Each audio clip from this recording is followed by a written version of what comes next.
மனிதர்கள் சில நேரம் நிறம் மாறலாம், மனங்களும் அவர் குணங்களும் தடம் மாறலாம். இலக்கணம் சில நேரம் பிழையாகலாம், எழுதிய அன்பு இலக்கியம் தவறாகலாம்.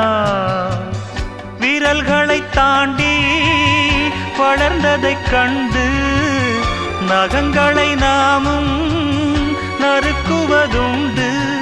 இதில் என்ன பாவம், எதற்கிந்த சோகம்? கிளியே நலம் வாழ என் நாடும் என் வாழ்த்துக்கள், தமிழ் கூறும் பல்லாண்டு என் வார்த்தைகள்.